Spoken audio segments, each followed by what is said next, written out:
पंजतन का। हमारे चैनल से जुड़ने के लिए YouTube पर लिम्रा एजेंसी सब्सक्राइब करें। जा जिंदगी मदीने से झोंके हवा के ला। क्या बात है।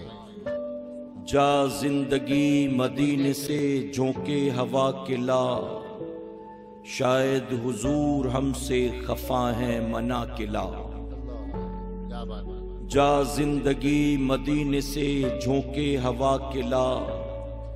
शायद हुजूर हमसे खफा हैं मना के ला। कुछ हम भी अपना चेहरा बातिन संवार लें। कुछ हम भी अपना चेहरा बातिन संवार लें। बू बकर से वो आईने इश्को वफा के ला। शायद हुजूर हमसे खफा हैं मना के ला। और दुनिया बहुत ही तंग मुसलमान पे हो गई। दुनिया बहुत ही तंग मुसलमान पे हो गई।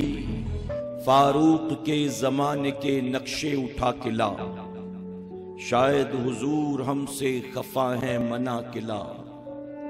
महरूम कर दिया हमें जिनसे निगाह ने। महरूम कर दिया हमें जिनसे निगाह ने। उस्मान से वो जाविये शर्मो हया के ला। शायद हुजूर हमसे खफा हैं मना के ला। और मगरिब में मारा मारा न फिर ऐ गदाए इल्म। मगरिब में मारा मारा न फिर ऐ गदाए इल्म। दरवाज़े अली से तू खैरात जाके ला। शायद हुजूर हमसे खफा हैं मना के ला। और बातिल से दब रही है फिर उम्मत रसूल की। बातिल से दब रही है फिर उम्मत रसूल की। बातिल से दब रही है फिर उम्मत रसूल की। मंजर जरा हुसैन से कुछ करबला के ला। मंजर जरा हुसैन से कुछ करबला के ला। शायद हुजूर हमसे खफा हैं मना के ला। शायद हुजूर हमसे खफा हैं मना के ला।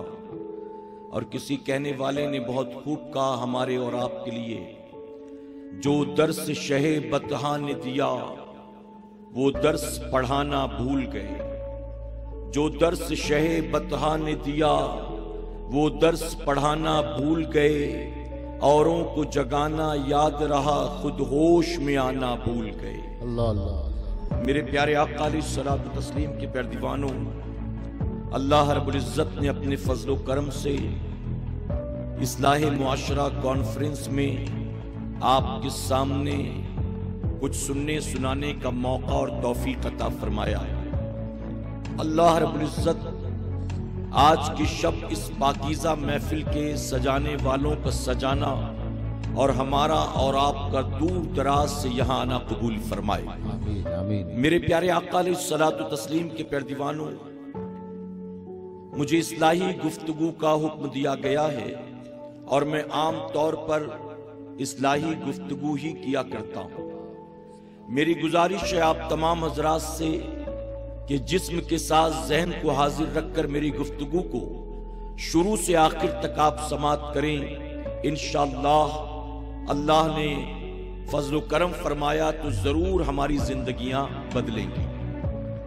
सबसे पहले तो आप ये समझ लें कि इस तरह की महफिलें जो हमारे उलमा ने मुनक्किद की या बुजुर्गान दीन ने जो इस तरह की महफिलों का आगाज किया, उसका असल मकसद क्या था? सूफिया औलिया जानते थे कि हर मुसलमान मदरसे में दाखिला लेकर दीन को नहीं सीख सकता है। उसकी वजह यह है कि हर एक के ऊपर मुख्तलिफ तरह की जिम्मेदारियां हैं। रोजी रोटी कमाना है, खेत बाड़ी है, दुकानदारी है, माँ बाप की जिम्मेदारी कांधे पर, बच्चों की जिम्मेदारी कांधे पर, भाई बहनों की जिम्मेदारी कांधे पर। तो 8-10 साल तक मदरसे में आकर हर मुसलमान दीन को नहीं सीख सकता है। तो हमारे उलमा ने यह तय किया कि जब ये मदरसे तक नहीं आ सकते तो हम मदरसे से बाहर निकलकर, मस्जिद से बाहर निकलकर, खानकाह से बाहर निकलकर हम चौक चौराहों, गली कूचों, मैदानों में इस तरह की दीनी महफिलें सजाएंगे और वहां मुसलमानों को जमा करके उनके ईमान व अकीदे की हिफाजत भी करेंगे और उनको अमले स्वाले की दावत भी देंगे। लेकिन मैं माजरत के साथ कहूंगा, जिस मकसद के तहत इस महफिलों को उलमा ने, बुजुर्गान दीन ने शुरू किया था, आज उस मकसद को छोड़कर हम कोसों दूर निकल चुके। आज हमारे यहां तकरीरों की, महफिलों की, बयानात और जलसों की कोई कमी नहीं। हर गांव में एक सालाना जलसा होता है और जिस जलसे में हजारों नहीं बल्कि लाखों का खर्च भी होता है।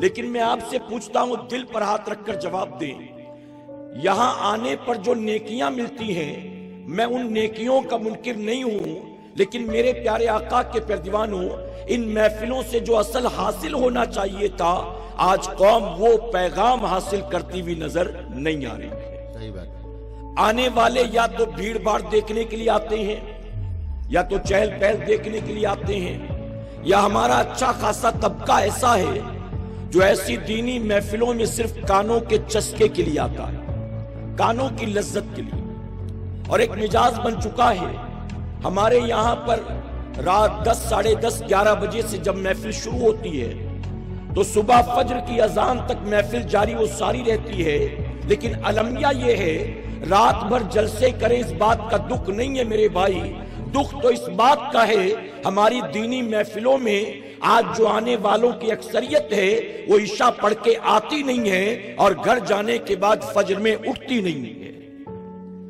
क्या बताइए, इन महफिलों का यही मकसद था? ये महफिलें इसलिए मुनक्किद की गई थी? नहीं, बिल्कुल नहीं। लोग कानों की लज्जत के लिए आते हैं। लोग उलमा की तकरीर सुनकर झूम झूम के नारे भी लगाते हैं। नातख्वां हजरात से नाते सुनते हैं तो दोनों हाथों को झंडा बनाकर हवा में लहराते हैं।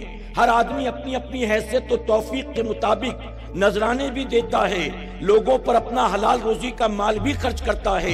ये सारी चीजें तो हम करते हैं, लेकिन मैं माजरत के साथ कहूंगा, हमने इन महफिलों को महज रस्म रिवाज बनाकर रख दिया है। हकीकत में जो हासिल करना चाहिए था, आज हम वो हासिल करते नजर नहीं आते। ऐ सरकार मदीना के प्यारदीवानों, अगर इन महफिलों से हकीकी पैगाम जो देते हैं अगर वो हमारे दिलों में उतर जाता तो आज जिस तरह हमारी जिंदगी गुजरती है, हमारी जिंदगी ऐसी ना होती, बल्कि अल्लाह तबारक ताला हमें सिर्फ गौसे आजम का, गरीब नवाज का नाम लेवा न बनाता, उनके नक्शे कदम पर चलने की तौफीक भी अता फरमाता।